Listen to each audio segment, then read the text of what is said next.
And just like that, it's that time of year, man. We got some snow falling right now. We're supposed to get some accumulation over the next couple days, but I don't think it's gonna happen, man. The ground's just way too warm, and that's the worst because it just makes everything messy.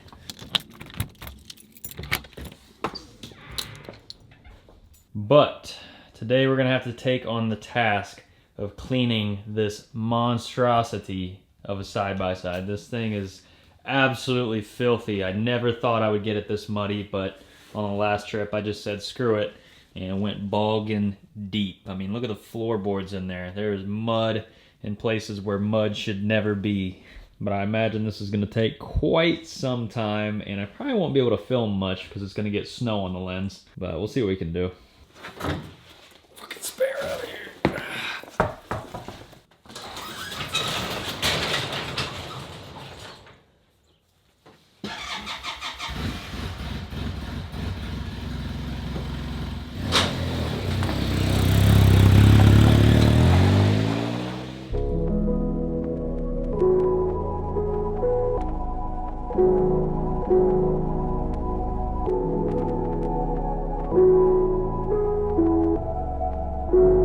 Ryan Little.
Well, you guys, that is going to be it for the Wildcat Trail. This thing is headed off to its new owner tomorrow, and I'm not sad to see it go. It's been short, it's been sweet, it's served its purpose. I'm walking a little bit better now. I can't run yet, but we're getting better in the recovery process enough to where I can ride a four-wheeler. I don't know if you saw it, but we did some four-wheeler riding down in Florida with my brother Nick, and that was a blast. So I'm ready to move on. I'm ready to move a little bit smaller. I did enjoy this thing, don't get me wrong. The biggest thing I liked about having the side-by-side was the ability to take a passenger with me. It's not exactly the most fun thing in the world to ride nuts to butts with your buddy on a four-wheeler. So that's where the side-by-side came in handy, and it was a lot of fun. I also like the cargo space. It's big enough to where diesel can fit back in there. But apart from that, this thing is just too big for the trails that I like to ride on, even though it is 50 inches. And I just really had no interest to keep it around, and I want to keep things fresh and keep things moving on the channel. And honestly, there wasn't too much interest in the side-by-side stuff. I think there would have been more if I would have spent thousands of dollars in mods and doing stuff like that, like Braden Price and all those hooligans down south, but I'm not into that. So I'd rather get a four-wheeler. To be honest, I would rather have a three-wheeler, but for now, the four-wheeler makes the most sense. I don't know when I'll do it. I'm not in a rush to do anything, but we got some things to do on the Wildcat Trail because I don't know if you remember, but on the last ride, we had more shifting issues. Yeah, I'm not gonna lie, I was pretty upset about that. I thought I had everything all figured out, but it turns out I still might have. So as you know, we had to crack open the clutch housing, clean it out, sand the pillars down, polish them, and that was supposed to fix the issue. Problem is, when these things get hot, that tolerance got too tight, and it made it harder to shift. So it was going great for the beginning of the day, but as time went on, it started getting harder to shift, and eventually it didn't break, but it got super stiff. Also, what had happened is we lost the clip off of here, and the shifting cable fell off, and so we just kept having to bang it into gear. But let me show you the real culprit. Yeah, that is what's causing our issue. And this was a brand new cable, so wherever it was causing enough friction to rub through that outer liner and fray enough of that cable to where it was getting bound up, and that was our issue. We didn't actually break the cable. I think the clutch was still good. It was just the way that we had the cable routed. So I'm going to be safe this time around, make sure it's routed properly, even throw a zip tie on there. And that's what we're going to do today. I don't think I'm going to film it. I'll just film after the fact because we've already done this once. As you can see, I got the whole inside of this thing torn out. Seats back over here. So I'm going to go ahead and throw on some music and bust this thing out and get back to you here in a bit. Well, boys and girls, that is it. It's time for the Wildcat to head off to its new owner. He should be here in the next 5 minutes. Got it cleaned up pretty decent. Shifting buttery smooth. I feel really good about it in the repairs that we did in the clutch. Got a few goodies to go along with it for him. Yeah, man, I love this thing for the most part. And we really didn't have much time together, but got to keep things moving and keep things fresh. So hopefully the new owner gets some enjoyment out of it.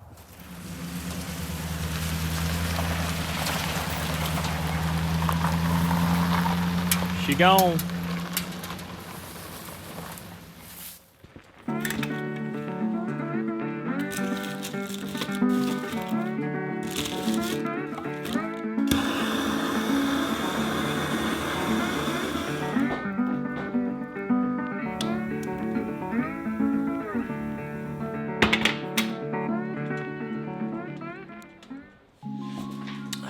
Well, that officially marks the first fire in the wood stove of the year. Hopefully not too many more. It's already into January, so winter's days are numbered. But now that the side-by-side is gone, I'm sure some of you are wondering what's next. I had mentioned something about getting a four-wheeler, and I definitely want to do that at some point. But as we get closer to spring, I want to get back onto two wheels. And for those of you that tune in every Sunday to the live streams, I'm sure you already know my answer, but I think I'm going to start out doing some dual sport riding. I really don't want to get back on an actual dirt bike until I feel 100%. And it's also something I've missed doing for a long time. With riding the dirt bikes, we just trailer our stuff to the trails, ride the trails, and then load them back up and head home. I thought about getting a bigger dual sport like a KLR 650 or an XR 650, which we still might, but for now, I think I'm gonna make a lot of people happy by doing this, but I think it's time to show the 250L some love.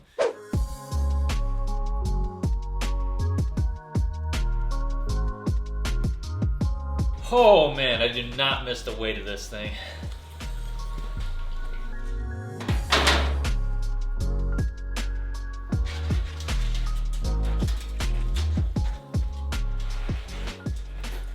So to be completely transparent with you, I thought we were gonna sell this bike. I had no use for it anymore. It just sat collecting dust for the past riding season. But there was just something holding me back from selling it, and I guess I just had the sense that I would need it again. So as crazy as it sounds, we're actually gonna dump some money into this thing. Since we're gonna be riding it as a dual sport, there's a few things that I'm going to do. First on the list, oversized tank. On one of my last 250L rides, I completely bashed in the side of the gas tank here, and instead of fixing it or just getting another stock tank, I figured we might as well go with the oversized. That's gonna be really nice for dual sporting, getting that extra range, and it's plastic as well, so we're gonna shed a few pounds. Also not have to deal with this stupid locking gas cap. We're gonna change the handlebar setup a little bit. I think I'm actually gonna get a tap set and actually tap these handlebars so you don't have to use those stupid inserts. On top of that, we're gonna get some risers. I need to jack this up a little bit so it's more comfortable to stand. Even on the road when you wanna stretch your legs out, it'll come in handy. I also wanna run some kind of GPS. I don't know if I wanna sacrifice my phone, as I'm sure that some of you are aware that you can ruin your phone's camera by having it on the handlebars. The excess vibration actually breaks the image stabilizer on the camera. It's not just iPhones, it's Androids as well. So that's just something you wanna be careful of. So I might get some kind of Trail Tech GPS system. I'm not 100% on this yet, but I think I want to get some kind of luggage system. To make it a functional dual sport, I think we're gonna have to. I just really didn't want to spend that much money on this pig, but I'm sure it'll be worth it if I actually get a few trips out of this thing. I love the FMF exhaust, do not like the noise, so we're gonna get a quiet insert for it. Not sure which one I'm gonna go with yet, but we need to quiet this thing down. Also, need to get a spark arrestor. We got that nice Seat Concept seat, so we're good with the ass department. Not sure if I'll be able to use this rack with the luggage setup that I'm going with, but we'll figure that out as we go. Plastics, I'm not sure yet. I would like to go with all red, but plastics aren't cheap, so I think we might just run this. Headlight. I want to do a completely different headlight setup, something that's actually functional at night. Maybe include some pod lights as well. And this headlight's kind of ugly, to be honest, so maybe something a little bit more streamlined. I might have to change up the front fender as well, maybe do like a 450L setup or something along those lines. Thankfully, we already have a lot of the other mods. We got this skid plate, radiator guard, got some brand new Trackmasters on here, but I want more of a 50/50 tire, which we have these set of big blocks off of the KTM. This also needs a bunch of little things as well. I need brake pads front and rear. These pads are actually non-existent, so we're gonna need a new rotor as well. Definitely need a new chain. This is actually the original chain when I bought this bike.